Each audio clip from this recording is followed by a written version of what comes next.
just wanting to be a presence for peace in the world. Dear love, make me a presence for peace. Happy National Dark Chocolate Day to everybody out there who loves the good antioxidants that are part of dark chocolate. I heard that it's better for you, but I'm not exactly sure. But allegedly, it's better for you.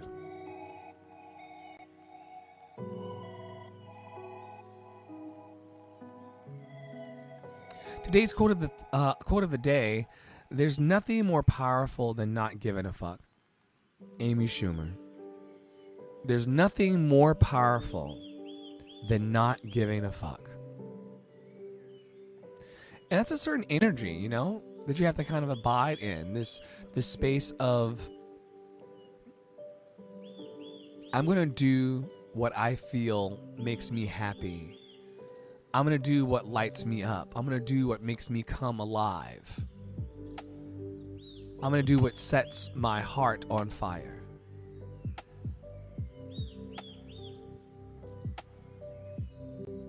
And I'm not going to give a fuck about what anybody thinks about it. Like, I'm going to jump on here at 7:30 Eastern, roundabouts, and just be myself. Even if nobody takes notice, I'm going to show up for the things that I say I'm serious about.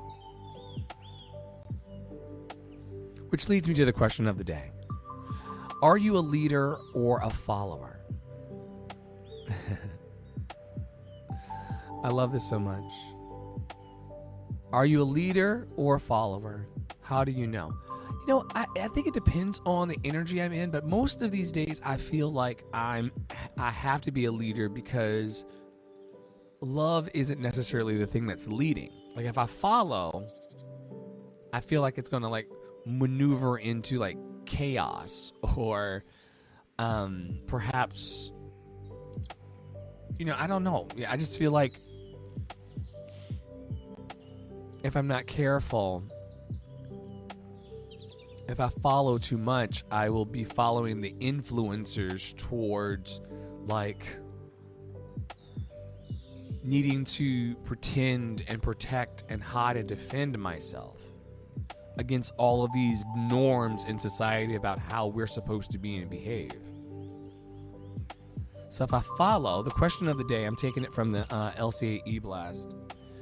Are you a leader or a follower? And how do you know? I'm definitely a leader. And the reason why I know I'm a leader is because I can sit on these live streams by myself with no one watching me and be completely at peace inside. Whereas some people's self-esteem is set up such that if nobody's paying attention to them, they feel like they're going to die.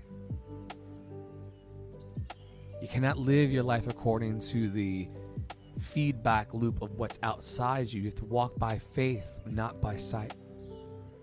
I think leaders do this. I think leaders and visionaries, they walk by faith and not by sight. It's not about, the numbers.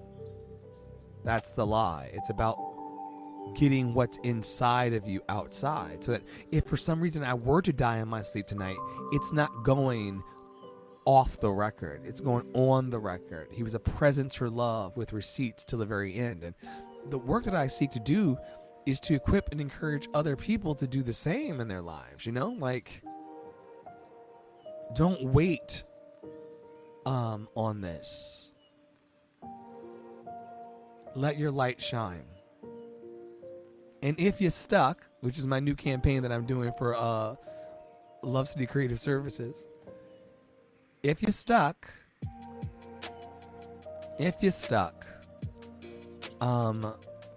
reach out to us. We'll be a community to you to help you get unstuck. Sometimes it's the talent, sometimes it's the technical, sometimes it's the energy. You gotta ask yourself, am I stuck because of the talent? Am I stuck because of the technical? Or am I stuck because of, the energy? How much I'm able to contain of my own brilliance. Some of us crumble in the presence of what's great about us. The moment someone tells us, oh, you can do that, the whole world starts to cave in. You know?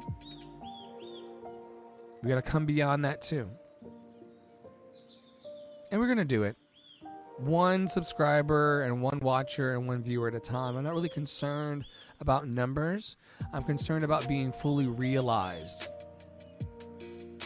You know, I don't want to leave here with the juice of my life stuck inside. And if I do get hit by the bus tomorrow, you're going to see that I was sitting for brief periods every night. Like I'm not giving away hours of my life. Just for about 20 minutes or so. Here we are, being a presence for love. If you want to participate in our spelling bee, a little fun event for adults, then please sign up at campfireinthecloud.com. We would love to have you. Like I said before, if you're a person who's stuck in your energy, stuck in your talent, stuck in your technical, I would love to work with you to help you move beyond that. Do I have everything? Am I a perfect, example of this? No. But I do know what it's like to work with the talent and the technical and the energetic to try to make art real.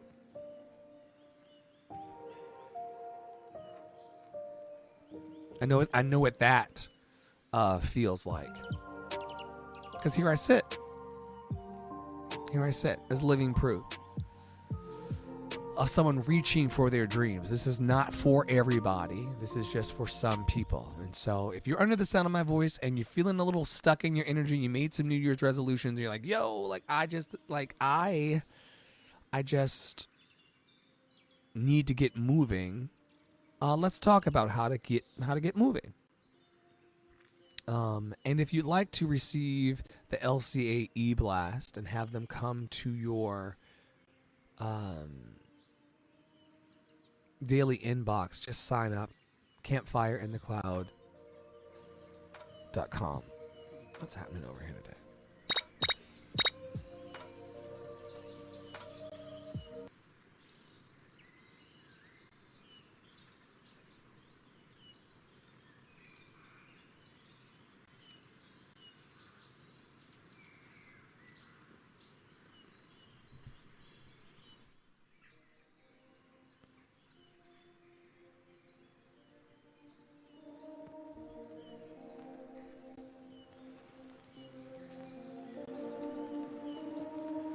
Yeah, that's fine.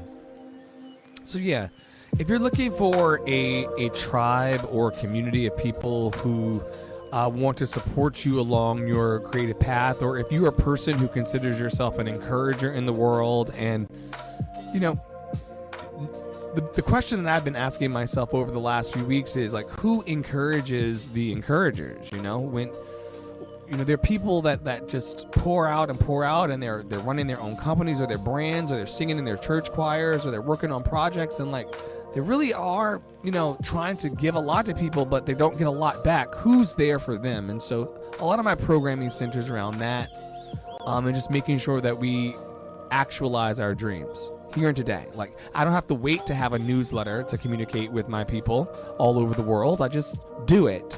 And how do we empower and encourage and equip each other to like just take that leap towards the thing you say you want out of life?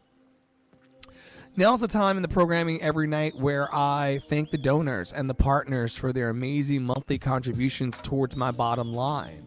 I would not be able to be here every night and jumping on all of these platforms. I think we're on like 12 channels right now. There's one person watching out there on one of the platforms, but lots of people listen to this back in the replays, and hundreds of people read the e-blast every day. So my ego isn't bruised or broken. Those who are willing to receive love will receive that love. And thank you so much to the patrons and the donors and the Buy Me a Coffee folks for just keeping all of this afloat. I'm so grateful.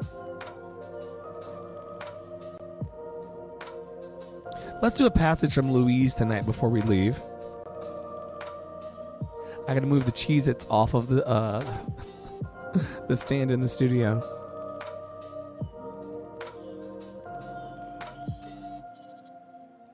Let's do a little prosperity mantra, shall we? This is from the book that I'm taking my creative community through this year. It's called You Can Heal Your Life by Louise L. Hay. More than 30 million copies sold. Every night when I show up, I try, if I can remember, to read a passage from this book because it's really, really juicy things that I wasn't taught as a kid. And I wasn't taught to, there was a bunch of, scripture and Jesus and religion, but actually using words as a source of power to instill confidence in your heart to make your dreams come true. No one was really talking about that. They certainly weren't saying it in the way that I'm saying it. Like you want to have words circulating in your mind and in your heart that keeps you uplifted if you want to make your dreams come true. You can't make your dreams come true in low negative energy. So anyway, I'm happy to have found this book in my adult life because it's really healed some corners of my life that were left, I wouldn't say left undone. That's weird. But I mean, it just healed, me along my growth path. Anyway, this is from page 122 of You Can Heal Your Life by Louise Hay. 30 million copies sold. I try to read a passage a night here in the Daily Community Vibe Check. So here's tonight's. In the infinity of life where I am, all is perfect, whole, and complete. I am one with the power that created me. I'm totally open and receptive to the abundant flow of prosperity that the universe offers. All my needs and desires are met before I even ask. I'm divinely guided and protected. I make choices that are beneficial for me. I rejoice in other successes, knowing that there is plenty for us all. I am constantly increasing my conscious awareness of abundance, and this reflects in a constantly increasing income. My good comes from everywhere and everyone. All is well in my world. There are two lightning bolt phrases in here that just every time I say them, I just feel like I feel a lightning bolt in the chest. The first one is all my needs and desires are met before I even ask. That will preach. If you're listening to this live or you're going to listen to it later in the podcast, let me tell you something. That all my needs and desires are met before I even ask. That's an affirmation that you just want to keep just pulling closer and closer and closer. All my needs and desires are met before I even ask. Whoa. Yes. And the other one is my good comes from everywhere and everyone. I like that one a lot too. My good comes from everywhere and everyone. Anyway, I'll read it one more time. The whole thing. In the infinity of life where I am, all is perfect, whole, and complete. I am one with the power that created me. I am totally open and receptive to the abundant flow of prosperity that the universe gives or offers. All my needs and desires are met before I even ask. I am divinely guided and protected. I make choices that are beneficial for me. I make choices that are beneficial for me. I make choices that are beneficial for me. I rejoice in other successes. I rejoice in other successes. I rejoice in other successes. I rejoice in other successes, knowing that there is plenty for us all. I am constantly increasing my conscious awareness. Sorry about that. I'm constantly increasing my conscious awareness of abundance, and this reflects in a constantly increasing income. My good comes from everywhere and everyone. All is well in my world. Do you see how your life could possibly turn around like a 180 degrees if you moved in the world believing that my good comes from everywhere and everyone?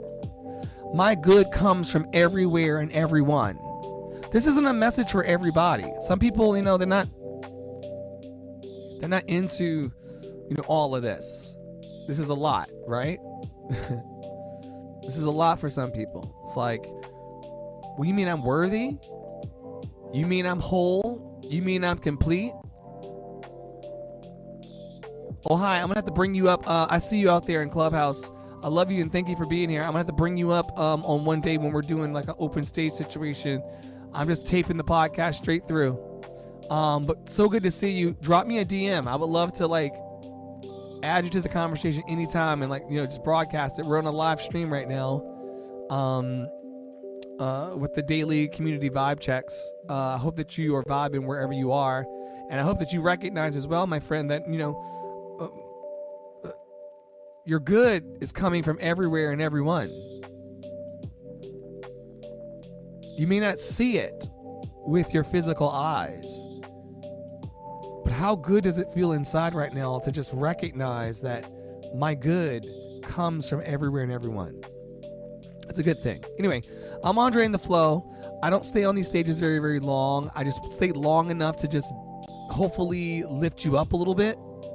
I hope that we get to see each other again. I certainly will put this into the podcast and the vlog over on YouTube. And what else am I forgetting to say? Oh, yeah, that's right. Until we meet again, y'all, may you be happy, may you be healthy, and may you be free of all suffering. May you be happy, may you be healthy, may you be free of all suffering. May you be happy, may you be healthy, may you be free of all suffering. I'm Andre in the Flow. Have a great night. Oh, hi. I cannot wait to connect with you. We're going to start doing like conversational rooms in Clubhouse with Aaron, Wynn, a co-mod, and I. We're going to start doing trivia nights and all sorts of things. So hopefully we'll see you around. And I do the daily community vibe checks every night to just try to anchor a place for peace and positivity and love on the internet. There's so much going on in the world, and there's so many other things happening in these apps. Hopefully for the 25 minutes, with 23 minutes tonight that we've been together, hopefully it's just lifted the vibration of the world, maybe like a percent. I don't know. But I'll see you tomorrow. I think tomorrow our session's at 7:30 Eastern as well. I hope that you have a wonderful rest of your Tuesday or Wednesday, wherever you are. Tons of blessings. I'll see you soon.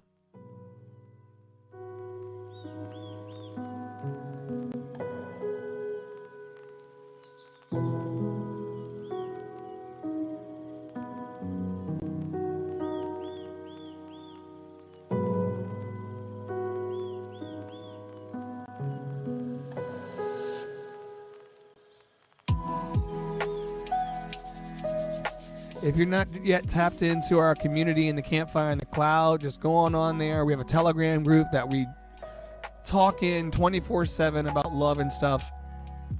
It's where you can find the latest about our programming, centering encouragement and equipment and empowerment for your heart, all for free. And if you want to sign up for the e-blast, which is what we go through every day in the daily community. Hey, Marla, I don't have audio upwind from you right now because we're recording a podcast.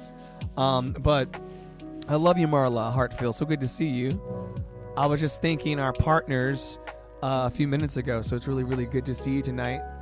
Yeah, if you want to tap into our love flow, I see you flashing my love. I need to put into the title also that I'm doing a live recording so people aren't confused, but you get it. If you want to tap into this love flow, campfireinthecloud.com.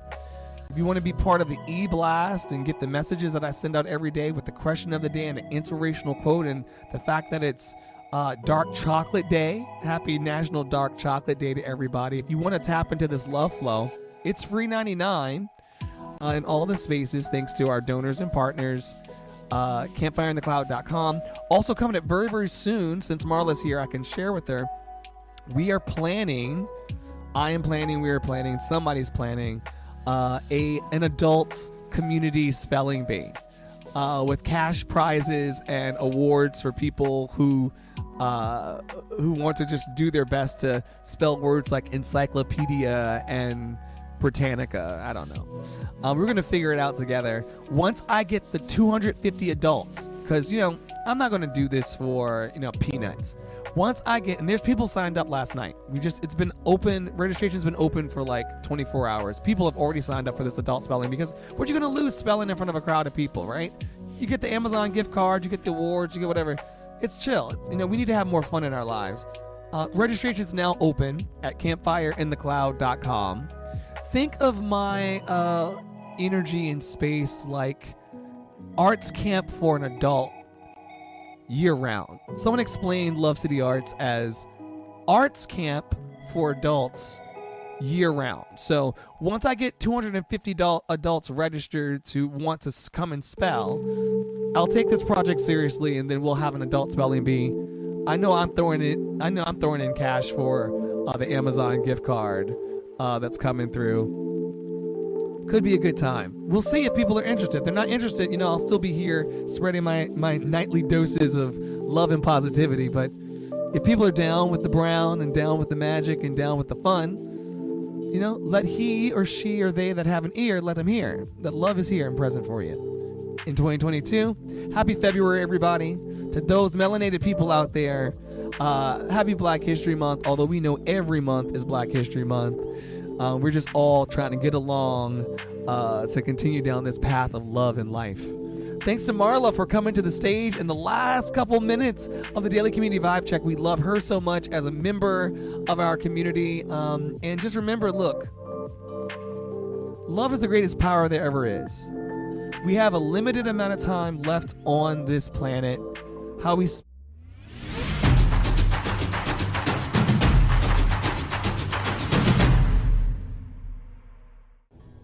Hey, this is Tara Priolo, owner-operator of Tara Priolo's Studio and your resident white-facing biracial multi-passionate musician. You're listening to Love City Radio, available to you 24/7 to tap into the love. Stay with us.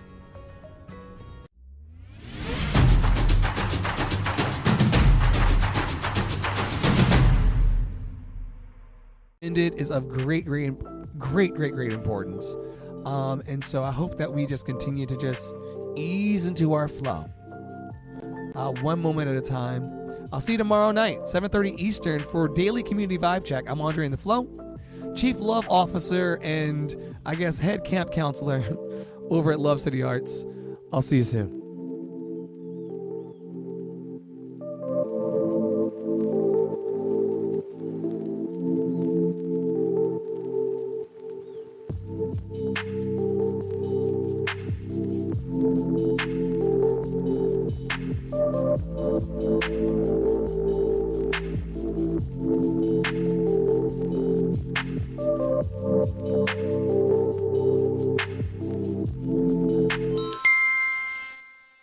It's the top of the hour. This is Andre in the Flow, and you're listening to Love City Radio, 24/7, daily joyful expansion for your ears.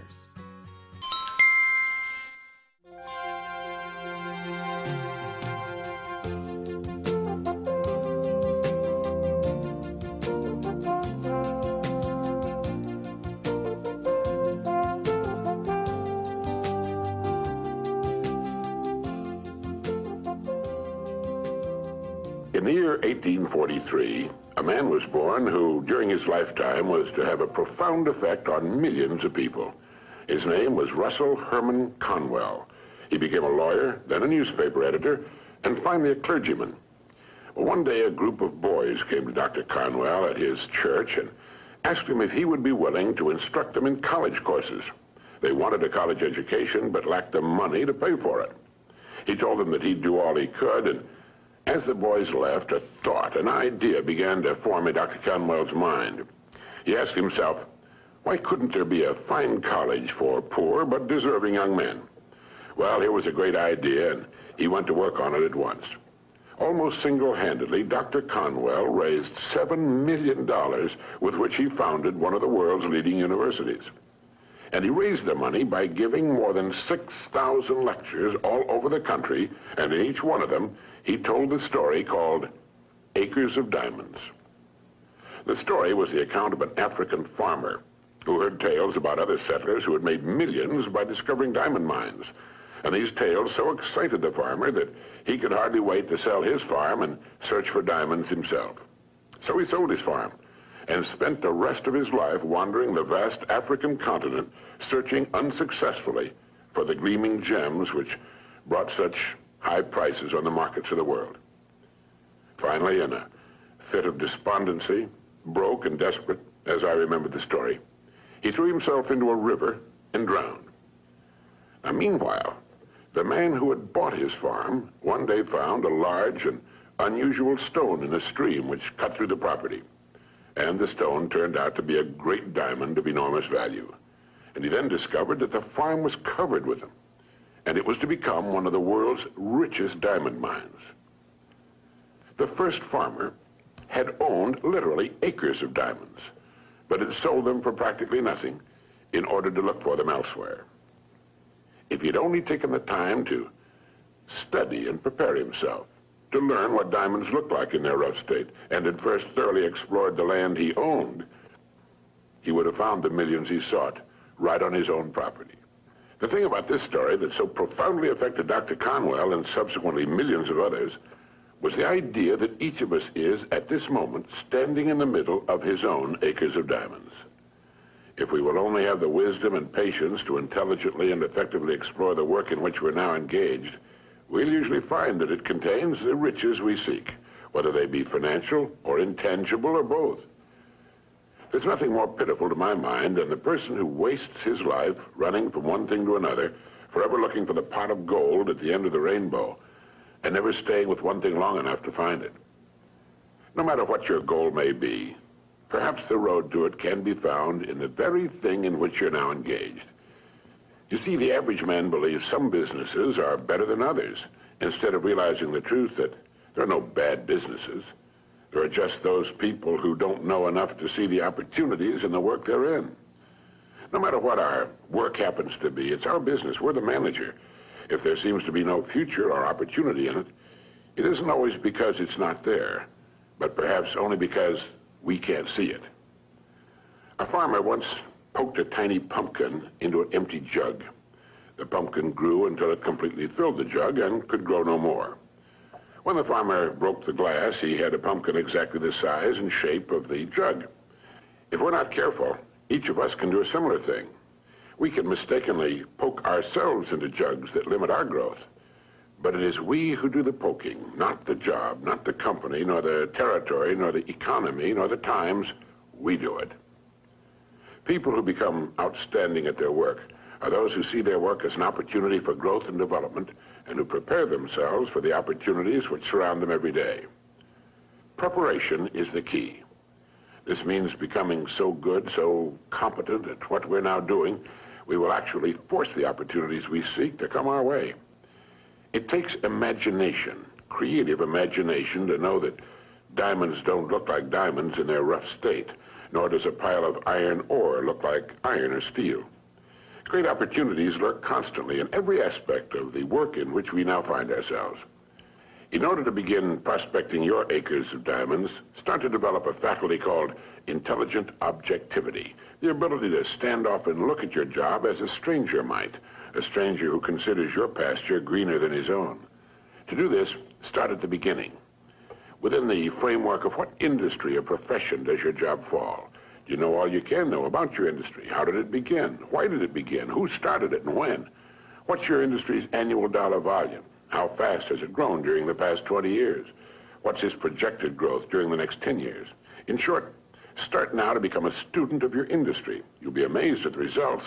In 5 years or less, you can become a national expert in your field. And it's the experts who write their own tickets in life. Surveys indicate that the great majority of people seem to look at their jobs as being as far as they can go, as the end of the line. They need to realize how really desperately an expanding and dynamic industry needs and seeks the uncommon person who is prepared to share in its growth, how richly it will reward this person of vision and action. On the other hand, those who are not preparing and growing are not just standing still. In relation to their industry, they're going backwards. So ask yourself, do I know as much about my job and my industry as a good doctor or lawyer knows about his job, his profession? You should, you know. This is the attitude of the person who wants to become a professional at what he does for a living. It's far more fun, many times more rewarding and interesting, and the real pro can ride out occasional storms in the economic seas in a safe boat built of research and preparation.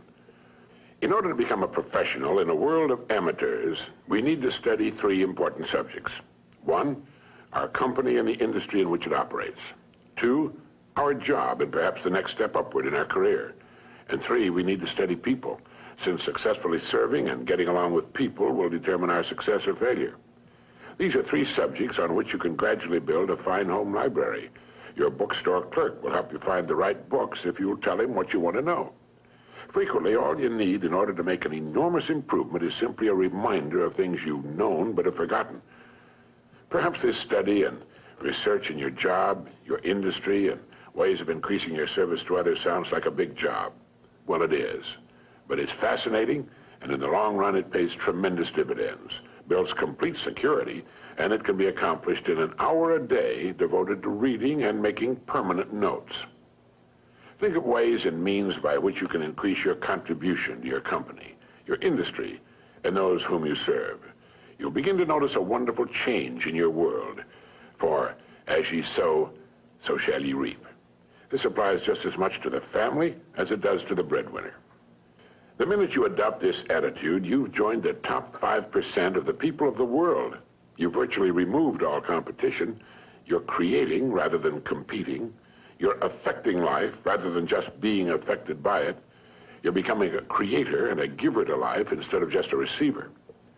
By taking this attitude toward your work, your company, and industry, you're automatically taking care of two vital parts of successful living.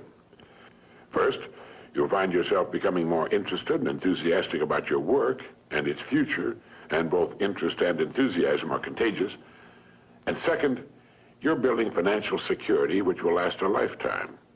So keep this thought in mind as often as you can on and off the job. Somewhere in your present work, there lurks an opportunity which will bring you everything you could possibly want for yourself and your family. It will not be labeled opportunity.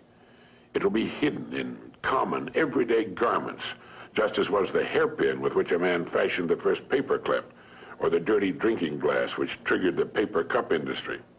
Now, in closing, here are 12 points to remember. 1, if we'll develop the wisdom and patience to intelligently and effectively explore the work in which we're now engaged, we will very likely find it contains the riches, tangible and intangible, we seek. 2, before we go running off into what we think are greener pastures, let's realize our own pasture is probably unlimited. 3, there are no bad jobs. It's the way in which we go about our work that makes it good or bad. 4, let's not poke ourselves into jugs beyond which we cannot grow. Let's avoid self-limitation. 5, only preparation can ensure our taking advantage of the opportunities which will present themselves in the future, opportunities which are around us now. Let's begin to prepare now. 6, put your imagination to work on the many ways and means of improving what you're now doing. 7, learn all you can about your job, your company, and your industry.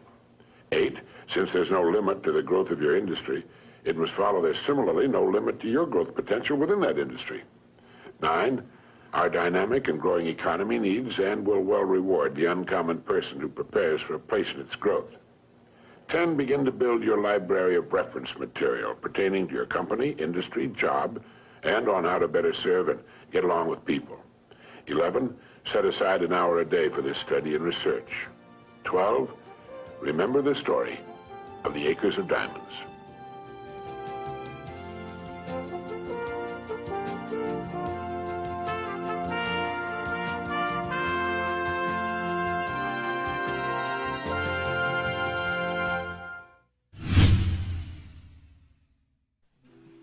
All right, welcome back, everybody, to week number 2 as we feature Carl J. Danielson, amazing musical theater writer of theater music on all major platforms, all major distributors. This man, who I love, has put amazing musical theater music out in the world, and I want you to know about it.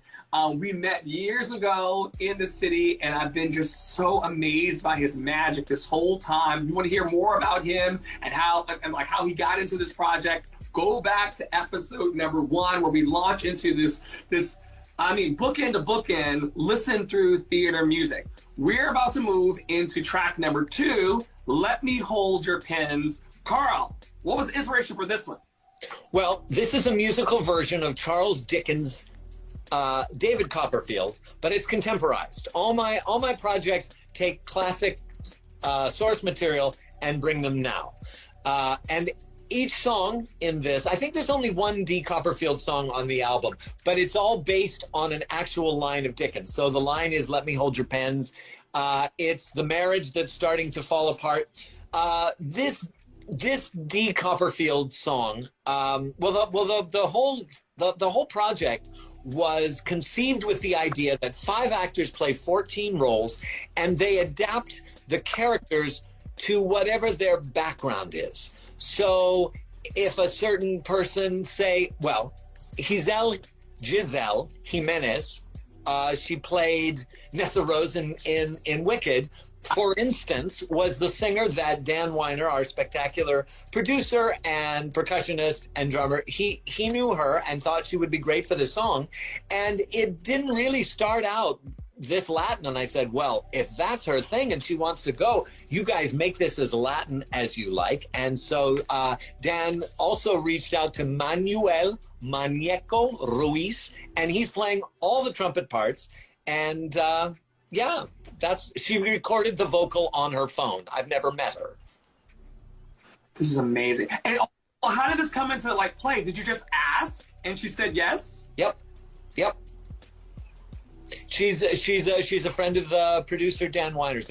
I know he's played a lot of Wicked, so he probably knows her from there. Amazing. All right, everybody, you heard the story. You heard how it all connected. Bienvenue à Love City Arts, la radio qui joue 24 jours sur 24, 7 jours sur 7. We are featuring tonight, tomorrow, yesterday, depending on when you're listening to this on the podcast and the vlog, the music of Carl J. Danielson. The album, if you haven't listened to it yet, is Theater Music by Carl J. Danielson. And this is the second track, Let Me Hold Your Pens. Enjoy. Let me hold your pens and watch you create your magic.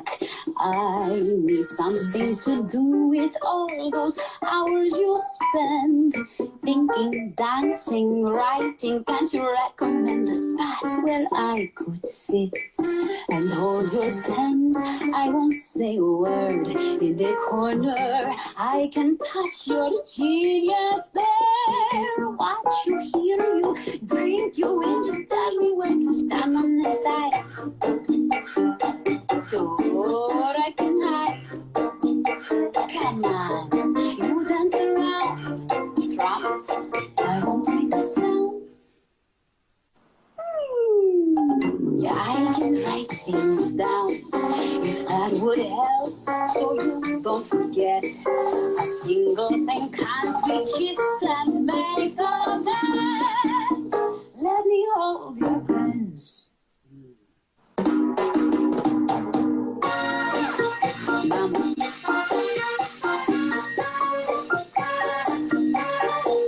All right, lads.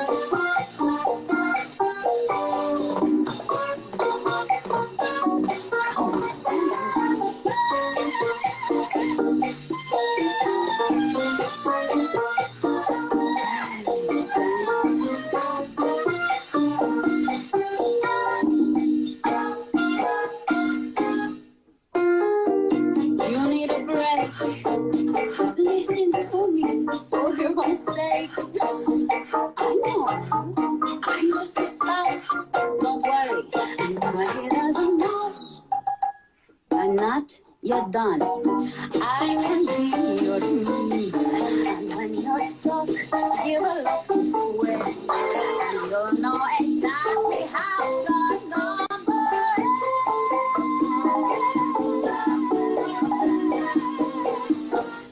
hold your pens. Woo! Let me hold your pens. Second track on Theater Music by Carl J. Danielson. Where can people find out how to hear more of your music and how to reach out to you if they want to work with you and find you on the World Wide Web? There are two websites, carldanielson.com, carljDanielson.com. But I'm also on Instagram. Yes, I'm on TikTok. Yes. I'm on all the platforms. They can even find me on Facebook, although I don't use it that much. Yeah. Check out Carl J. Danielson, the writer, the composer, just musical talent, and someone who I love so much. Carl J. Danielson, everybody. We'll see you next week for the third track on Carl's album. Can't wait to see you there.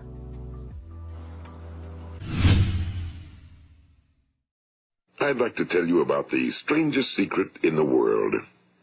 Some years ago, the late Nobel Prize-winning Dr. Albert Schweitzer was being interviewed in London, and a reporter asked him, "Doctor, what's wrong with men today?"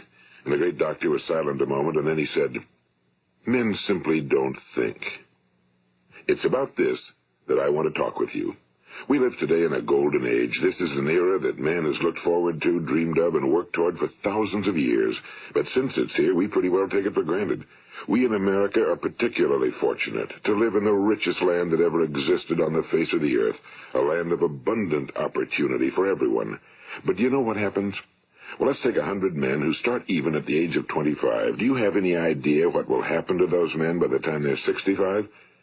These 100 men who all start even at the age of 25 believe they're going to be successful. If you asked any one of these men if he wanted to be a success, he'd tell you he did. And you'd notice that he was eager toward life, that there was a certain sparkle to his eye, an erectness to his carriage, and life seemed like a pretty interesting adventure to him. But by the time they're 65, 1 will be rich. 4 will be financially independent. 5 will still be working. 54 will be broke. Now think a moment. Out of the 100, only 5 make the grade. Now why do so many fail? What has happened to the sparkle that was there when they were 25? What's become of the dreams, the hopes, the plans? And why is there such a large disparity between what these men intended to do and what they actually accomplished? When we say about 5% achieve success, we have to define success.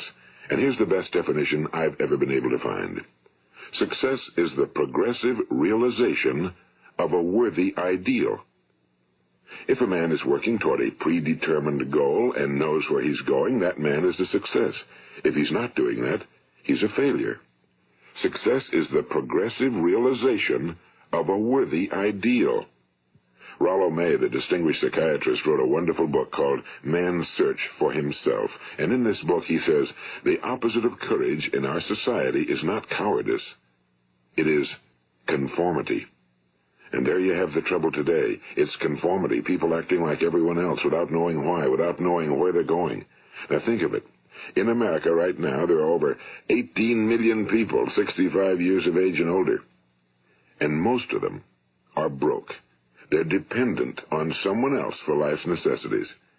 Now, we learn to read by the time we're 7. We learn to make a living by the time we're 25. Usually by that time, we're not only making a living, we're supporting a family. And yet, by the time we're 65, we haven't learned how to become financially independent in the richest land that has ever been known.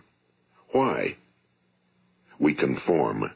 And the trouble is that we're acting like the wrong percentage group, the 95 who don't succeed. Now, why do these people conform? Well, they really don't know. These people believe that their lives are shaped by circumstances, by things that happen to them, by exterior forces. They're outer-directed people. A survey was made one time that covered a lot of men, working men, and these men were asked, why do you work? Why do you get up in the morning? 19 out of 20 had no idea. If you ask them, they'll say, well, everyone goes to work in the morning, and that's the reason they do it, because everyone else is doing it. Now let's get back to our definition of success. Who succeeds? The only person who succeeds is the person who is progressively realizing a worthy ideal. He's the person who says, I'm going to become this, and then begins to work toward that goal.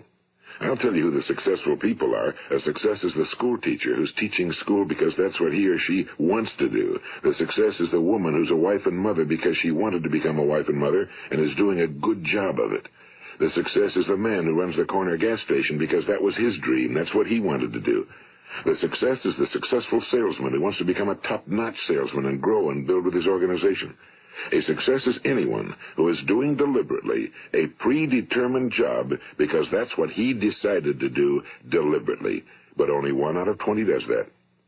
That's why today there isn't really any competition unless we make it for ourselves. Instead of competing, all we have to do is create. You know, for 20 years, I looked for the key which would determine what would happen to a human being. Was there a key I wanted to know which would make the future a promise that we could foretell to a large extent? Was there a key that would guarantee a person's becoming successful if he only knew about it and knew how to use it? Well, there is such a key, and I've found it. Have you ever wondered why so many men work so hard and honestly without ever achieving anything in particular, and others don't seem to work hard and yet seem to get everything? They seem to have the magic touch. You've heard them say that about someone. Everything he touches turns to gold. And have you ever noticed that a man who becomes successful tends to continue to become successful? And on the other hand, have you noticed how a man who's a failure tends to continue to fail? Well, it's because of goals. Some of us have goals, some don't. People with goals succeed because they know where they're going. It's that simple. Think of a ship leaving a harbor, and think of it with the complete voyage mapped out and planned. The captain and crew know exactly where it's going and how long it'll take. It has a definite goal. Now, 9,999 times out of 10,000, it will get to where it started out to get. Now, let's take another ship, just like the first, only let's not put a crew on it or a captain at the helm. Let's give it no aiming point, no goal, no destination. We just start the engines and let it go. I think you'll agree with me that if it gets out of the harbor at all, it will either sink or wind up on some deserted beach, a derelict. It can't go anyplace because it has no destination and no guidance, and it's the same with a human being. Take the salesman, for example. There's no other person in the world today with the future of a good salesman. Selling is the world's highest paid profession, if we're good at it and if we know where we're going. Every company needs top-notch salesmen, and they reward those men. The sky's the limit for them. But how many can you find? Someone once said the human race is fixed, not to prevent the strong from winning, but to prevent the weak from losing.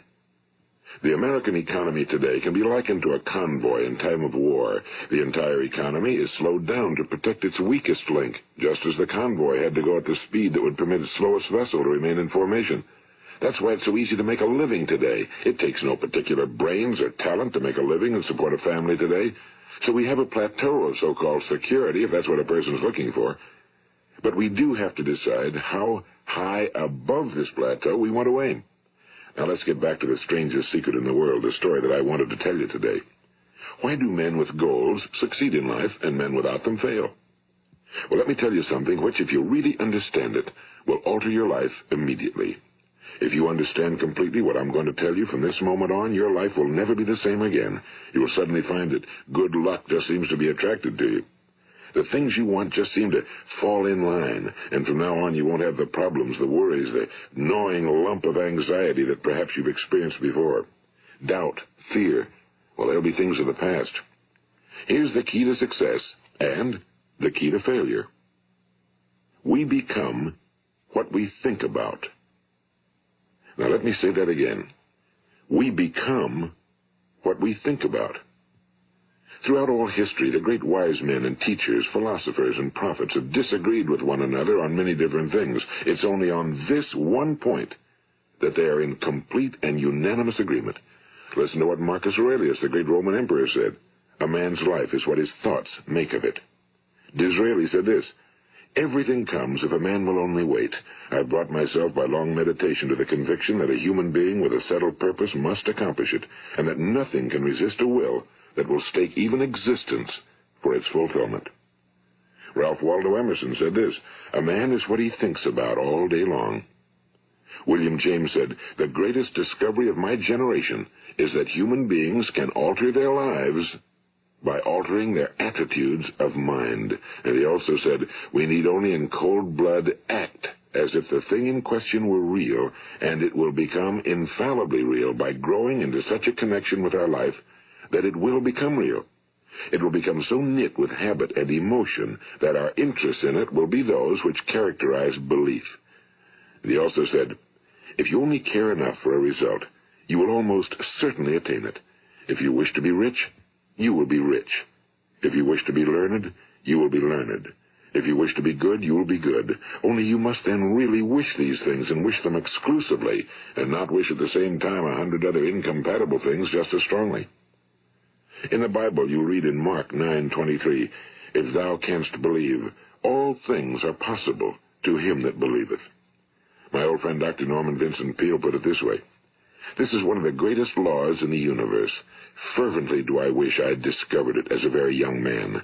It dawned upon me much later in life, and I found it to be one of the greatest, if not my greatest discovery outside of my relationship to God. The great law, briefly and simply stated, is that if you think in negative terms, you will get negative results. If you think in positive terms, you will achieve positive results. That is the simple fact, he went on to say, which is at the basis of an astonishing law of prosperity and success. In 3 words, believe and succeed. William Shakespeare put it this way, our doubts are traitors and make us lose the good we oft might win by fearing to attempt. George Bernard Shaw said, people are always blaming their circumstances for what they are. I don't believe in circumstances. The people who get on in this world are the people who get up and look for the circumstances they want, and if they can't find them, make them. Well, it's pretty apparent, isn't it? And every person who discovered this for a while believed that he was the first one to work it out. We become what we think about. Now, it stands to reason that a person who's thinking about a concrete and worthwhile goal is going to reach it, because that's what he's thinking about, and we become what we think about. Conversely, the man who has no goal, who doesn't know where he's going, and whose thoughts must therefore be thoughts of confusion and anxiety and fear and worry, becomes what he thinks about. His life becomes one of frustration and fear and anxiety and worry. And if he thinks about nothing, he becomes nothing. Now, how does it work? Why do we become what we think about? Well, I'll tell you how it works as far as we know. Now, to do this, I want to tell you about a situation that parallels the human mind. Suppose a farmer has some land, and it's good fertile land. Now, the land gives the farmer a choice. He may plant in that land whatever he chooses. The land doesn't care.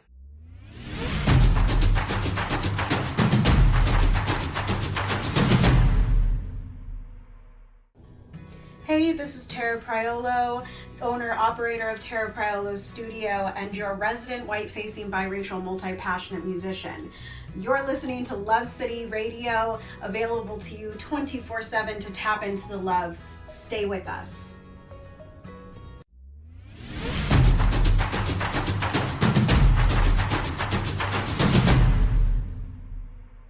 It's up to the farmer to make the decision. Now remember, we're comparing the human mind with the land because the mind, like the land, doesn't care what you plant in it. It will return what you plant, but it doesn't care what you plant. Now let's say that the farmer has two seeds in his hand. One is a seed of corn, the other is nightshade, a deadly poison.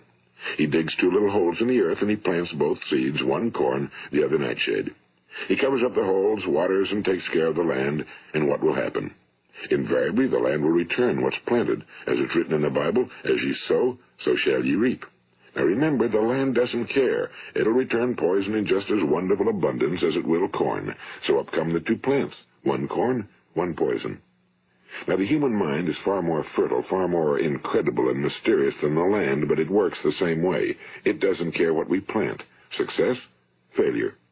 A concrete, worthwhile goal, or confusion. Misunderstanding, fear, anxiety, and so on. But what we plant, it must return to us. You see, the human mind is the last great unexplored continent on Earth. It contains riches beyond our wildest dreams. It will return anything we want to plant. Now, you might say, well, if that's true, why don't people use their minds more? Well, I think they figured out an answer to that one, too. Our mind comes as standard equipment at birth. It's free, and things that are given to us for nothing we place little value on. Things that we pay money for, we value. The paradox is that exactly the reverse is true. Everything that's really worthwhile in life came to us free. Our minds, our souls, our bodies, our hopes, our dreams, our ambitions, our intelligence, our love of family and children and friends and country, all these priceless possessions are free. But the things that cost us money are actually very cheap and can be replaced at any time. A good man can be completely wiped out and make another fortune. He can do that several times. Even if our home burns down, we can rebuild it. But the things we got for nothing, we can never replace. The human mind isn't used because we take it for granted. Familiarity breeds contempt. It can do any kind of job we assign to it, but generally speaking, we use it for little jobs instead of big, important ones. Universities have proved that most of us are operating on about 10% or less of our abilities. So decide now, what is it you want? Plant your goal in your mind. It's the most important decision you ever make in your entire life. What is it you want? Do you want to be an outstanding salesman? A better worker at your particular job? Do you want to go places in your company? In your community? Do you want to get rich? All you've got to do is plant that seed in your mind, care for it, work steadily toward your goal, and it will become a reality. It not only will, there's no way that it cannot. You see, that's a law, like the laws of Sir Isaac Newton, the laws of gravity. If you get on top of a building and jump off, you'll always go down. You'll never go up, and it's the same with all the other laws of nature. They always work. They're inflexible. Think about your goal in a relaxed, positive way. Picture yourself in your mind's eye as having already achieved this goal. See yourself doing the things you will be doing when you've reached your goal. Ours has been called the phenobarbital age, the age of ulcers and nervous breakdowns and tranquilizers, at a time when medical research has raised us to a new plateau of good health and longevity. Far too many of us worry ourselves into an early grave trying to cope with things in our own little personal ways without learning a few great laws that will take care of everything for us. These things we bring on ourselves through our habitual way of thinking. Every one of us is the sum total of his own thoughts. He is where he is because that's exactly where he really wants to be, whether he'll admit that or not. Each of us must live off the fruit of his thoughts in the future, because what you think today and tomorrow, next month and next year, will mold your life and determine your future. You're guided by your mind. I remember one time I was driving through eastern Arizona, and I saw one of those giant earth-moving machines roaring along the road at about 35 miles an hour with what looked like 30 tons of dirt in it. A tremendous, incredible machine, and there was a little man perched way up on top with the wheel in his hands guiding it. And as I drove along, I was struck by the similarity of that machine to the human mind. Just suppose you're sitting at the controls of such a vast source of energy. Are you going to sit back and fold your arms and let it run itself into a ditch? Or are you going to keep both hands firmly on the wheel and control and direct this power to a specific, worthwhile purpose? It's up to you. You're in the driver's seat. You see, the very law that gives us success is a two-edged sword. We must control our thinking. The same rule that can lead a man to a life of success, wealth, happiness, and all the things he ever dreamed of for himself and his family. That very same law can lead him into the gutter. It's all in how he uses it, for good or for bad. This is the strangest secret in the world. Now, why do I say it's strange, and why do I call it a secret? Actually, it isn't a secret at all. It was first promulgated by some of the earliest wise men, and it appears again and again throughout the Bible, but very few people have learned it, understand it. That's why it's strange, and why, for some equally strange reason, it virtually remains a secret. I believe that you could go out and walk down the main street of your town and ask one man after another what the secret of success is, and you probably wouldn't run into one man in a month who could tell you. Now, this information is enormously valuable to us if we really understand it and apply it. It's valuable to us not only for our own lives, but the lives of those around us, our families, employees, associates, and friends. Life should be an exciting adventure. It should never be a bore. A man should live fully, be alive. He should be glad to get out of bed in the morning. He should be doing a job he likes to do because he does it well. One time I heard Grove Patterson, the great late editor-in-chief of the Toledo Daily Blade, make a speech, and as he concluded his speech, he said something I've never forgotten. He said, "My years in the newspaper business have convinced me of several things. Among them, that people are basically good, and that we came from someplace, and we're going someplace. So we should make our time here an exciting adventure. The architect of the universe didn't build a stairway leading nowhere." And the greatest teacher of all, the carpenter from the plains of Galilee, gave us the secret time and time again. As ye believe, so shall it be done unto you. I've explained the strangest secret in the world and how it works. Now, on this side, I want to explain how you can prove to yourself the enormous returns possible in your own life by putting this secret to a practical test.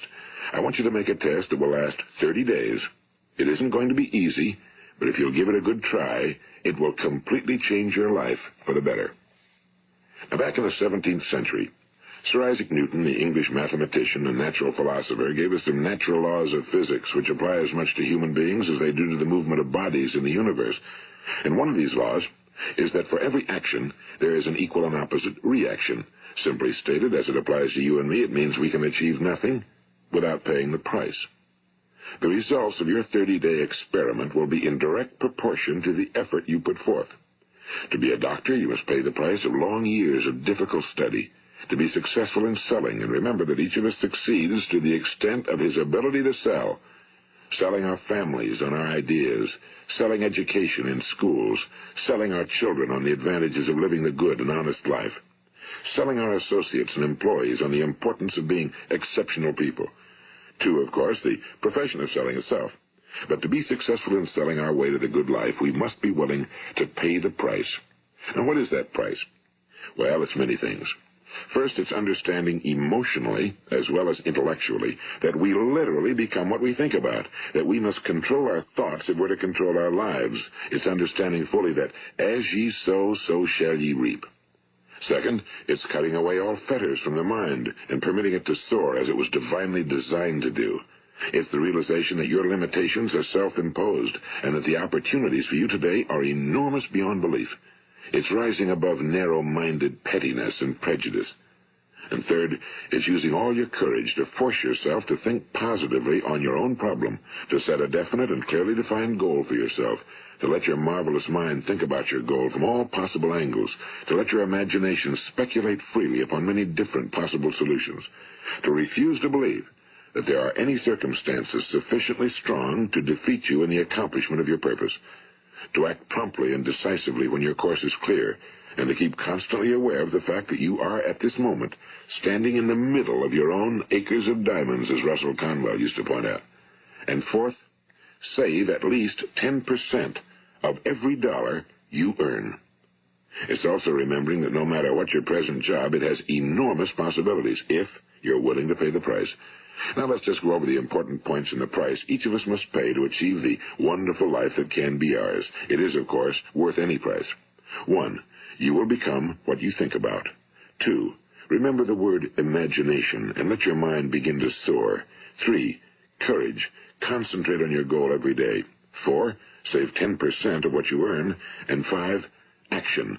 Ideas are worthless unless we act on them. Now, I'll try to outline the 30-day test I want you to make. Keep in mind that you have nothing to lose by making this test and everything you could possibly want to gain. There are 2 things that may be said of everyone. Each of us wants something, and each of us is afraid of something. I want you to write on a card what it is you want more than anything else. It may be more money. Perhaps you'd like to double your income or make a specific amount of money. It may be a beautiful home. It may be success at your job. It may be a particular position in life. It could be a more harmonious family. Each of us wants something. Now write down on your card specifically what it is you want. Make sure it's a single goal and clearly defined. You needn't show it to anyone, but carry it with you so that you can look at it several times a day. Think about it in a cheerful, relaxed, positive way each morning when you get up, and immediately you have something to work for, something to get out of bed for, something to live for. Look at it every chance you get during the day and just before going to bed at night. And as you look at it, remember that you must become what you think about, and since you're thinking about your goal, you realize that soon it will be yours. In fact, it's yours really the moment you write it down and begin to think about it.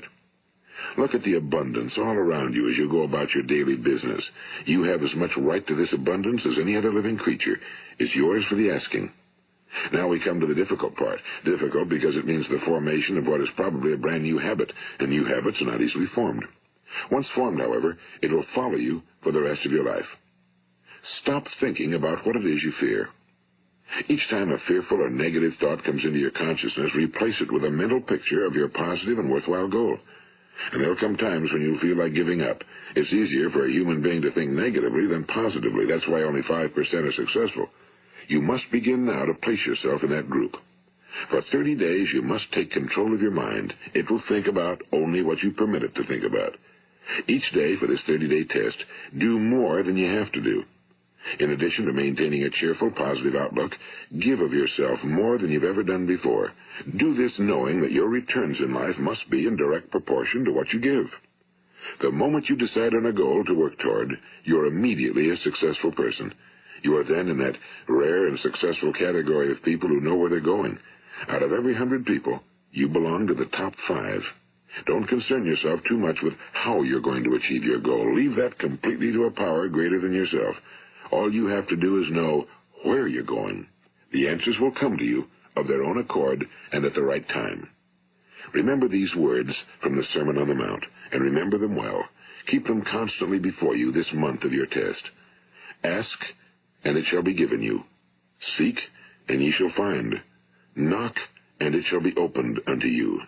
For every one that asketh receiveth, and he that seeketh findeth, and to him that knocketh it shall be opened.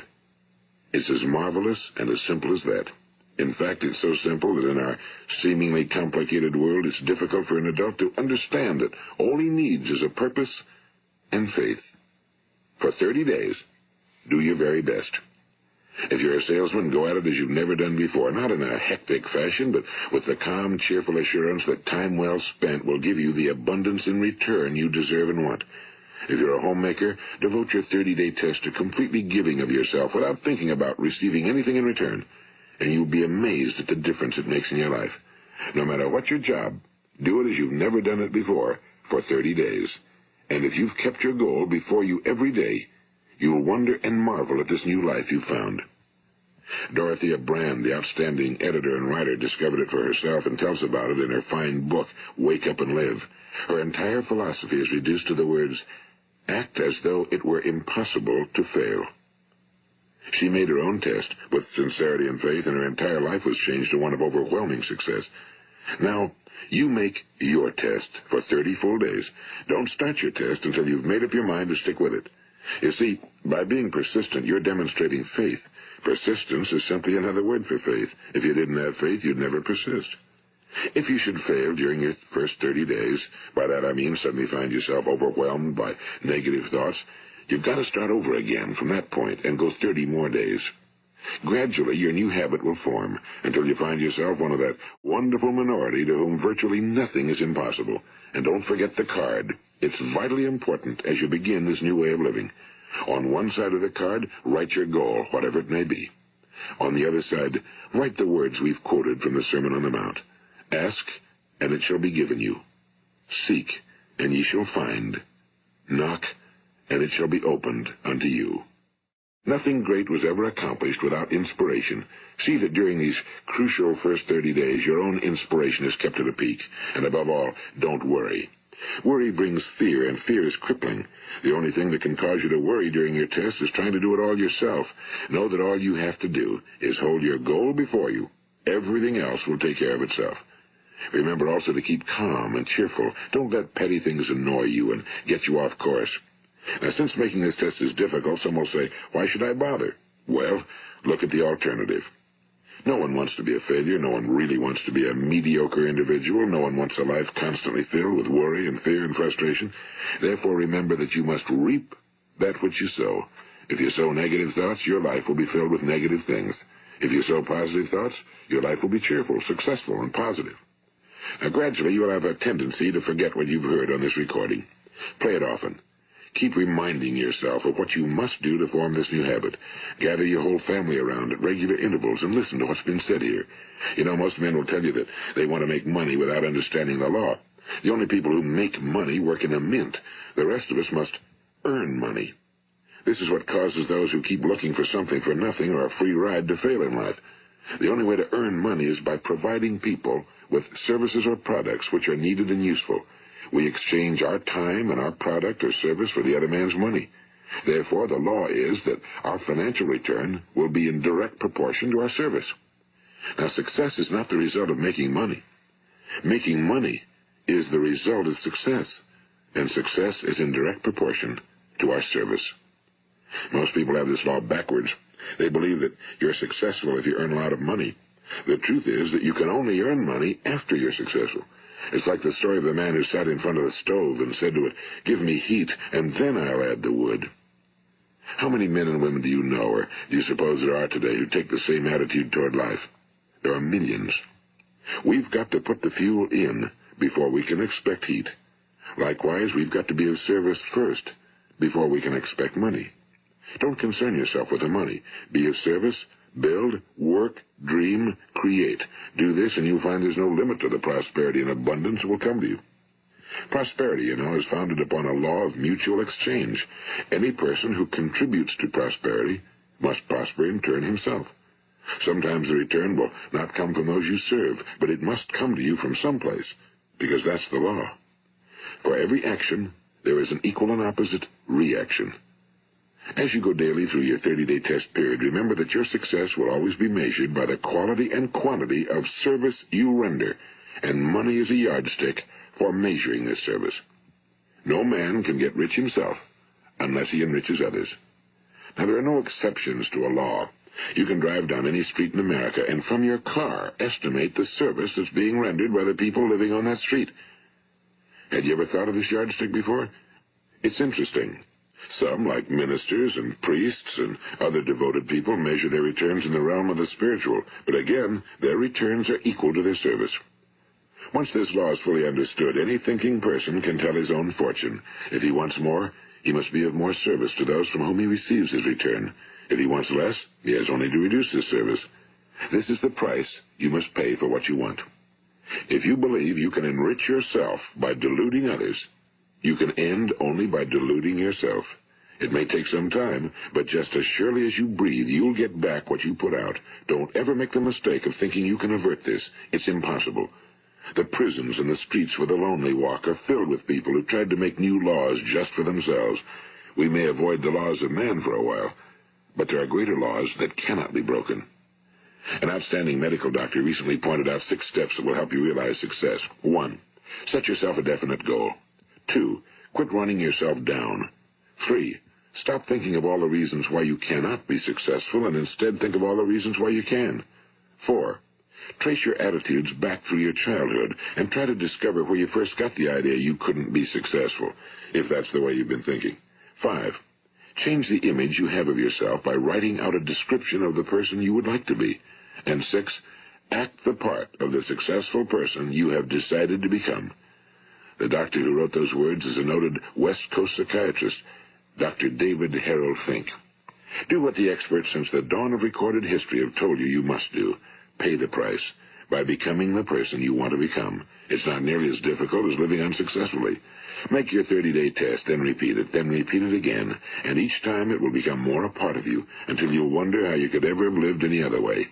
Live this new way, and the floodgates of abundance will open and pour over you more riches than you may have dreamed existed. Money? Yes, lots of it. But what's more important, you'll have peace. You'll be in that wonderful minority who lead calm, cheerful, successful lives. Start today. You have nothing to lose, but you have a whole life to win. This is Earl Nightingale, and thank you. All right, everybody, welcome to a live podcast and vlogcast taping. I'm with Carl J. Danielson, who's offering music track by track of theater music. His new album available on Spotify, YouTube. I mean, wherever you get your music, you're going to want to hear this theater music from Carl J. Danielson. We're going to start with having Carl in this first episode, and probably this only, episode. Tell us a little bit, Carl, about who you are and how you even came to want to do the whole of the project in the first place. Well, I've been writing musicals since an appallingly young age. And at some point in my early 20s, I lost interest. I had too many commissions, too many awards. I wasn't interested. And so I stopped. And then I was on a job in Denver in my early 30s, my mid 30s, and I met a composition teacher by the name of Larry Dellinger, and I opened the door again. And I came back to it with a deeper understanding of theater because of my acting background. And I always had this, from the time I was a kid, a classical music background. But now I had a new teacher, and so I started. And at this point, I have 8 almost completed. One is coming to completion pieces that are looking for workshops and productions. But rather than put out one show, I have demos go back 20 years now on some of these. And I talked to my good friend Dan Weiner, and lots of these tracks were made at different studios, and I will try to give shout outs to those when we get to the different studios. But we decided on these 12 tracks, and then we added. Some we added singers, some we added musicians. So the first track, I don't want to throw any shade to the platforms, but when you're there on those, whether it's Spotify or whatever, it's very difficult to find out who all the artists involved were. And it doesn't matter. We can talk the highest end and you still can't get to all of it. So one of the main things that's wrong on most of the platforms is the name of this show. It's from a show called Pride and Prejudice, When a Vampire Loves a Werewolf. Some people call that Pap-Wavlaw. It is following in the tradition of all the Jane Austen novels with zombies, right? But it is a thorough and serious retelling of the Jane Austen novel with vampires and werewolves. So the Bingley, the Bennett family are werewolves, and this is this song sung by Shauna Goodgold, accompanied a lot by me and a lot by Dan Weiner, but also the magnificent violinist Eddie Malavi. It's about halfway through the first act. She's had her little accident and she's been staying at Bingley's home. Bingley is a werewolf, a newly turned werewolf, which, if you know, is very dangerous. Anyway, this is what's happening to her. Too far.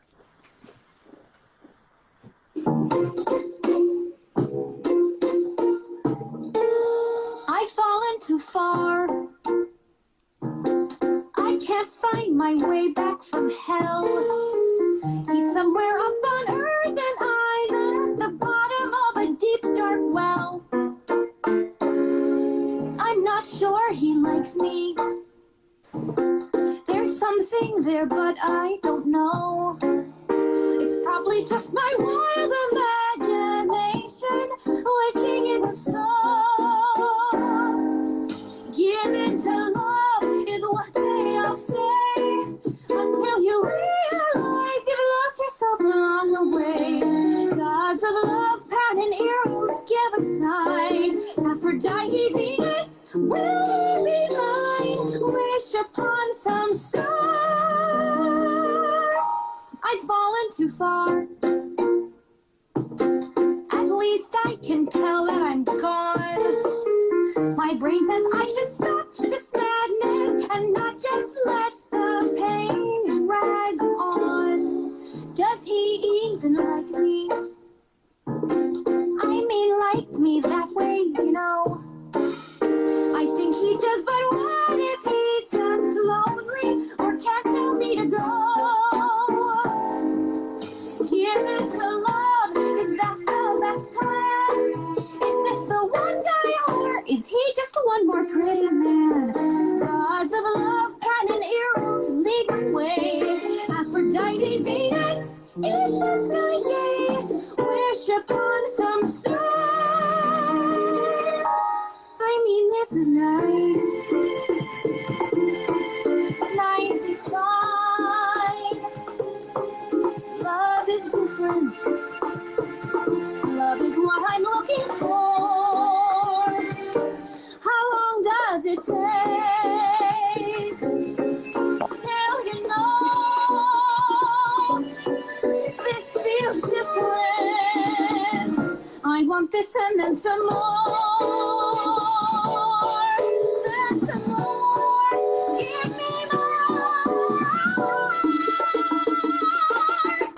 I've fallen too far. But he's been so good to me here. If I'm not what he wants, then why would he take such trouble to be near? Give it to love is what my heart sings. Although I'm well aware the pain that loving someone brings. Gods of love, hear my prayer. This could be something rare. I wish upon some star.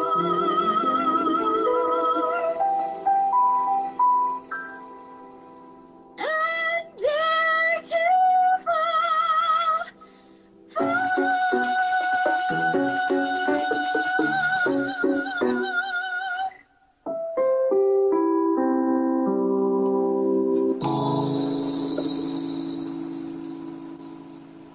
Wow, Carl. Wow, wow, wow, wow. I love that Lady J215 loves all things vampires and werewolves. Yeah. Have you always been passionate about vampires and werewolves? Have they always called to you in some way? It started with the whole Twilight series. I love it. Yeah. Anywhere. My favorite line of that song is "Nice is fine." Love is different. Yeah. It's incredible. It's incredible. Tara loves the rhythm section, sunflowers clapping. Yeah, the reason why we're here, everybody, and the reason why we'll be here for the next 12 weeks of episodes is to showcase Carl J. Danielson, my friend, an amazing musical theater songwriter. And so we're highlighting track by track. Where can people find out more about you and your music, Carl, in the internet? Well, at this moment, I have two websites. One, carldanielson.com. Make sure you spell S-E-N. And the other is Carl J. Danielson. And I want to answer this about Team Edward or Team Jacob. I'm Team Jacob, but that doesn't mean that I don't believe that Edward and Bella belong together, because I do. I'm more of a werewolf than a vampire. Oh, I haven't seen the Abraham Lincoln vampire movie. I have to check that out. Carl J. Danielson, everybody. We can't wait to see you next week as we showcase theater music by Carl J. Danielson. See you next week.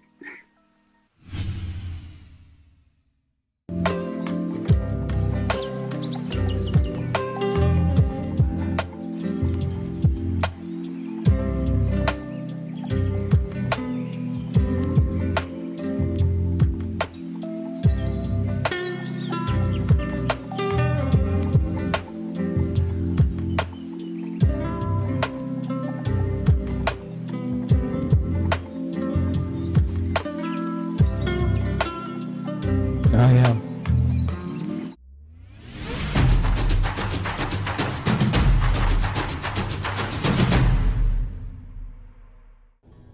Hey, this is Tara Priolo, owner, operator of Tara Priolo's studio, and your resident white-facing biracial multi-passionate musician. You're listening to Love City Radio, available to you 24/7 to tap into the love. Stay with us.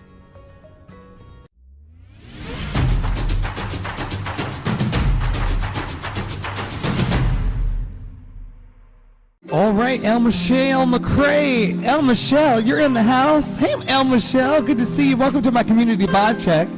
We've got my brother Esteban coming on tonight. There he is. I'm going to wave to both of you. It's going to be a good night. I can already feel it. I can feel it in my bones. Are we good over on YouTube for everybody? All right, so I'm going to send now, Root Wave, hit me with a request to join so I can bring you on up for tonight's community vibe check. Welcome everybody to my to the community vibe check. It's a Thursday, January 13th, 2022. We'll never be in this day ever again. We're joined tonight by Esteban. Oh, yeah. It's going to be amazing. I'm pulling up my show notes now. I see people coming into the room over on Reddit. Welcome to the space. Also, welcome YouTube. So good to see you. So good to see you. We got. Yo. Hey, what's going on, man? We got Esteban. Let me say something to me real quick. Testing 1 2 1 2. We'll get the vibe right. Sure. Testing 1 2 1 2. Testing 1 2. Oh, this is gonna be so juicy. Shout out to Darbs and the audience down there. How you doing today, man? I'm doing well. How are you? Okay, maybe I should I'm gonna take a breath, because the adrenaline of seeing you on the screen and like connecting here, I'm like, because you're like the first 2022 community vibe check like participant. Like, I'm honored. I love that namaste energy.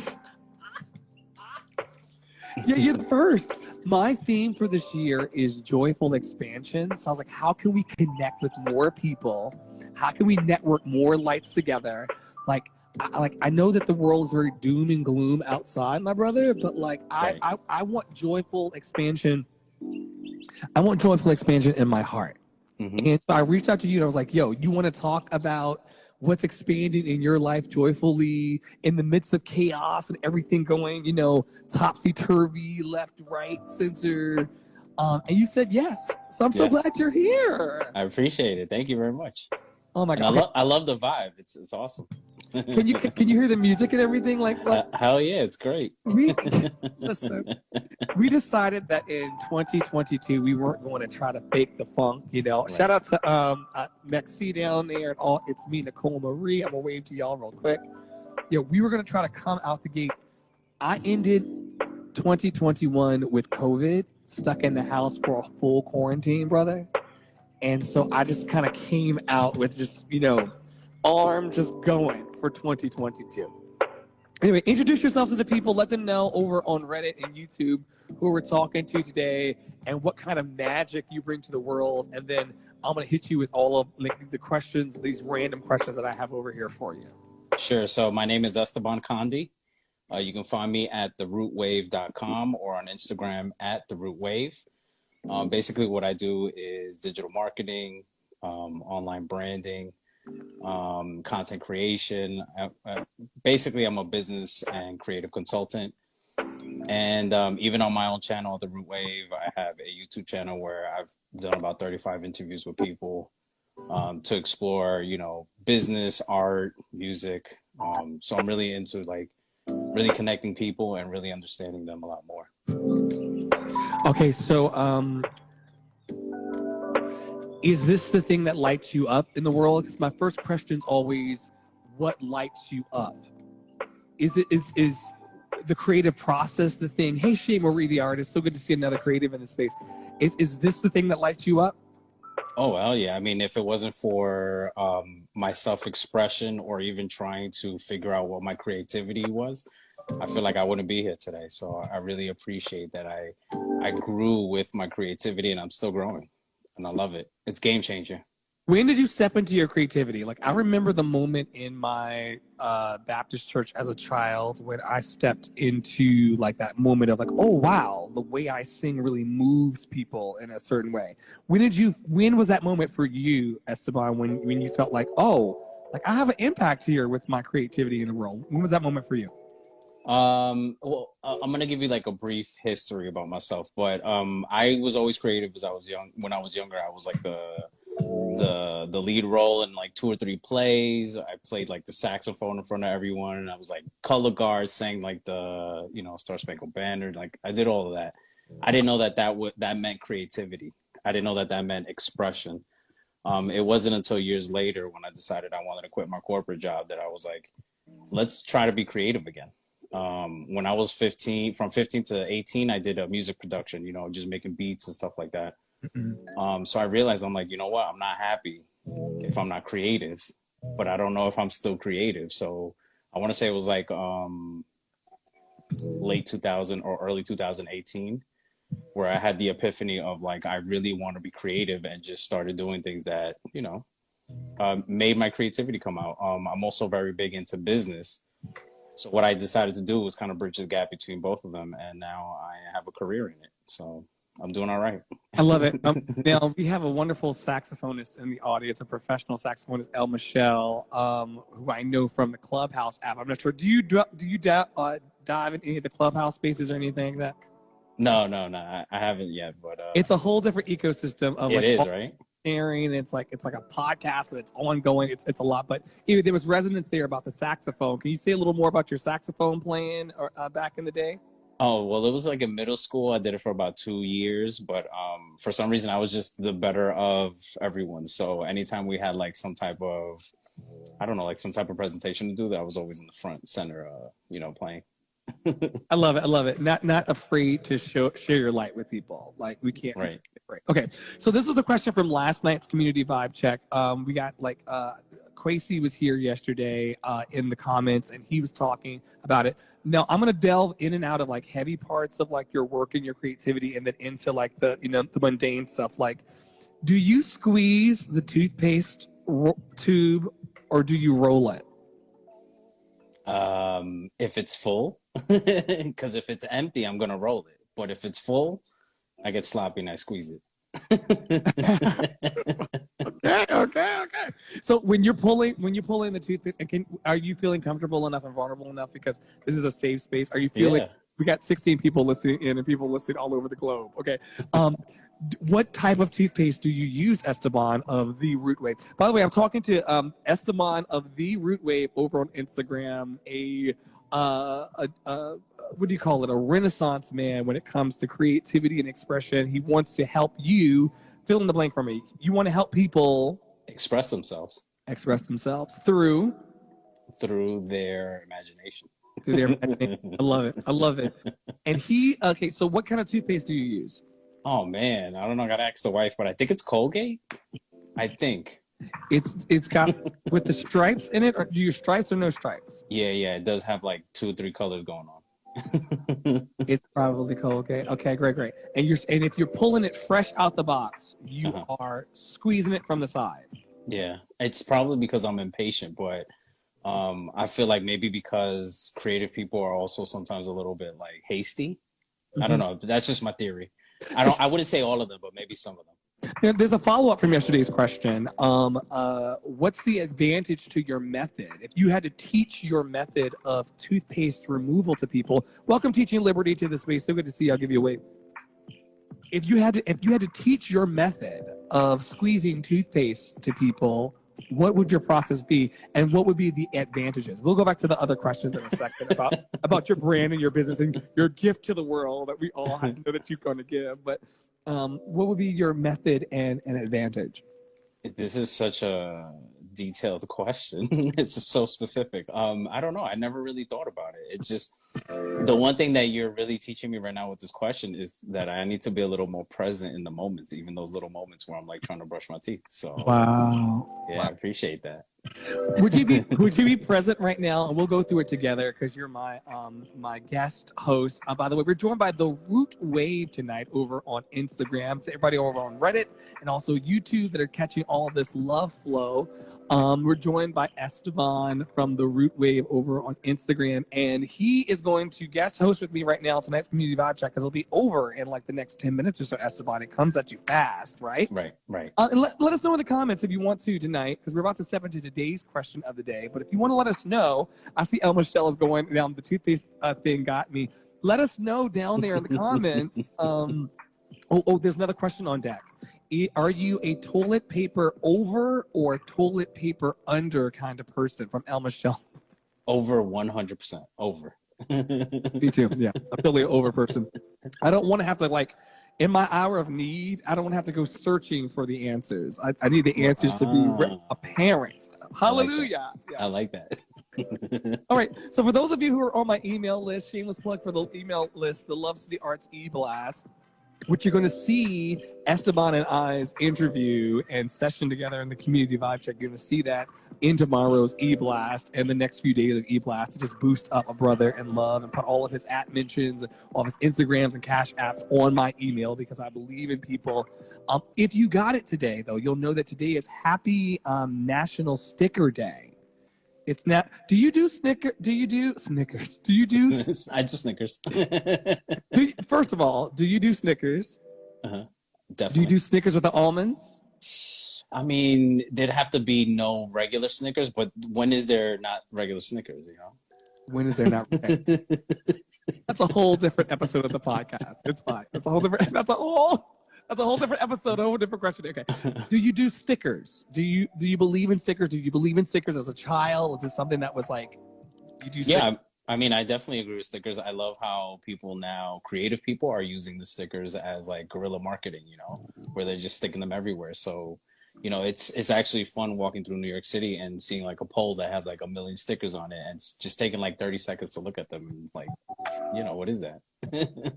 When you receive a sticker, what is your natural inclination to do with it? Do you save it? Yeah, I was going to say I put it on my hand. Oh, any kind of sticker you receive? Yeah, I mean, I feel like any sticker that I've received in the last 10 years have always been enough to fit on my hand. So, so you're not putting stickers on items like on a Trapper Keeper. I'm probably dating myself by saying the word Trapper Keeper in the air.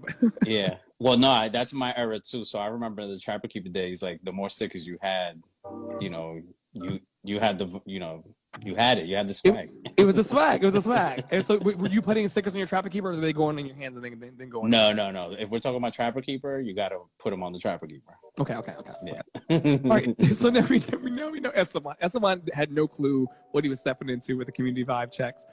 Today's quote of the day is from Marianne Cantwell. It's, "Weaknesses are just strengths in the wrong environment." I thought that was when I picked that one for today. I was like, wow, weaknesses are just strengths in the wrong environment. And I just, how do you feel about that? Like off the dome? you want me to riff first? Or you want to riff on it? I don't mind saying what I gotta say about it. I really think that it's also a combination of, when are your strengths present, right? So like, let's say you're at work at a dead end job, but you're super creative, then obviously you're in the wrong place, So it's really about, I guess what they're saying is like, putting yourself in the position or in the right time and place to use your strengths appropriately. Right, absolutely. And also, like, just because you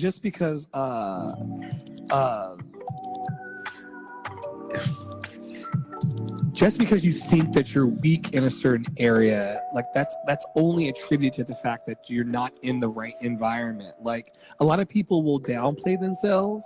A lot of people will play themselves short, and they'll call themselves weak.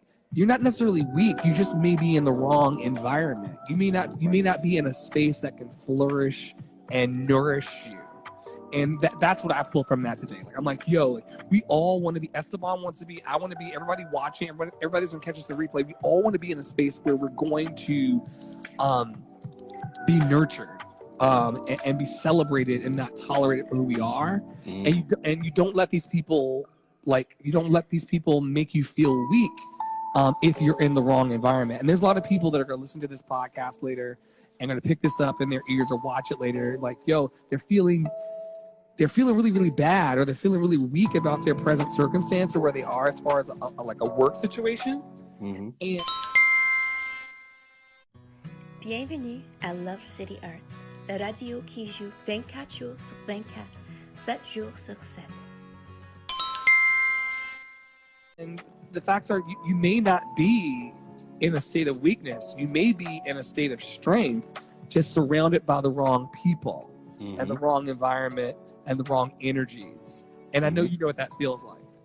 Yes, sir. Could you tell me about a time in your path when you... Tell me about a time, because this would be super relatable, when you were perhaps... You talked about it earlier. You were in corporate and you felt like this wasn't the fit. Yeah. Can you elaborate a little bit more on that? Sure. So I think it was like late 2017. I was at work and I started having panic attacks, anxiety attacks. I didn't even know what those were. It got so bad that I thought I was having a heart attack. So I ended up going to NYU Hospital. I was there for about 6-7 hours getting tested. I mean, I was like losing myself in the hospital. And I realized that I was like just going through, these panic attacks and being anxious. And I think what that was for me, if I look at it, in the big picture, was just, I felt like it was my soul wanted to express itself, but I wasn't in the right environment to do that. And the minute I stepped into, I want to be a business owner and I want to be creative, I just started getting, stronger. So yeah, that's an example. I love it. I love everything about it. Yeah. Okay, so today's question of the day for everybody who gets the LCA e-blast, you can sign up for them. It's like the top link in bio on my Instagram. It just says e-blast. It's like the biggest thing up there because I'm like, that's like the thing that I'm pushing in 2022 in Joyful Expansion. And if you got the question of the day earlier in the day when I sent them, you would get this one, but Esteban's going to get it fresh and the world's going to get it fresh. It's going to be fun. Okay. So like I said, we talk about the deep things of life, the way that Esteban seeks to increase your magic and increase your joy and increase your expression of your magic in the world. We're also talking about things as mundane on the community vibe checks. I do these every night of the week for the rest of the year, 7 days a week. We've been in here for 17 minutes only, basking in this love, beauty, with a few minutes to go. The question of the day, when you're alone at home, Esteban, and this went out to everybody, so it's a safe question. When you're alone at home, do you wear shoes, socks, slippers, or go barefoot? Hey, Sunflower, I want everybody to answer. Take a moment, Esteban, with this question. I want everybody who's watching right now in the You Show over on Reddit and over on YouTube, so good to see you tonight, and Instagram. Let me know in the comments as Esteban ponders, when you're alone at home, do you wear shoes, socks, slippers, or go barefoot? Okay. Ready? What's your answer? I definitely go barefoot. But there's times I want to say I go barefoot 90% of the year, but I want to say when it gets cold enough, you got to put on the socks too. So it's barefoot or socks. So like the fact that I'm standing in the house in whole sneakers would like just mortify you? Yeah. I mean, I got to be honest. As soon as I get home, I take off my shoes, I put on shorts, like I get comfortable. I get real comfortable. Barefoot. D. Rivastello says barefoot. It is me. Nicole Marie says barefoot, of course. Y'all are saying barefoot, of course, as if this is like a thing. Like I am always in shoes. I'm always in a pair of Crocs. I'm always in a pair of sneakers. I'm always in a shoe in the house. My answer would be I'm wearing shoes. I'm not wearing a like clung through the city shoe. Sneakers would count as shoes, Sunflower, I feel. Shout out to my mentee, Sunflower, from Memphis. We're like a global affair. You're based up here, though, right? You're in the Bronx? Oh, right now I'm in Atlanta, but yeah, I'm from the Bronx. You're in ATL now? Yeah. How'd you get to the... Wait! I just bought a home. Wait, you were in New York. Wait, when we first met, though, in the e-webs, in the metaverse, you were up here. I am a native of New York. I mean, I've lived there like 30 plus years, but recently I purchased a home down here, so congratulations. Letting my time. You know what? I have the perfect, you know what? To a brown man purchasing real estate in these times, we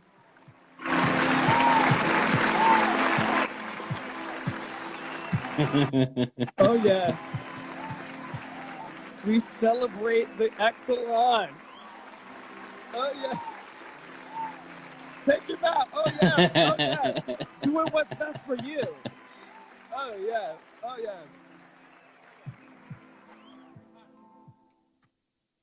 Oh yes. We love the excellence on our friends. My thing is this: if friends and compadres of love cannot like love on each other and like give each other big ups, like, yo, you were up here. You said like, yo, I don't even know your story. Right. You're up here. You're like. And you know, I don't want to be here anymore. I want to be in a different place. I'm gonna go there and I'm gonna plant.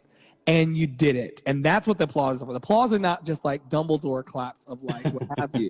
The claps are that like no human on earth is an oak tree. Right. We have the ability to create. Could you tell us as much as you want to say before we close out? What was the impetus to just pick up your life? And you said you have a beloved. You picked up everything and went to Atlanta and purchased.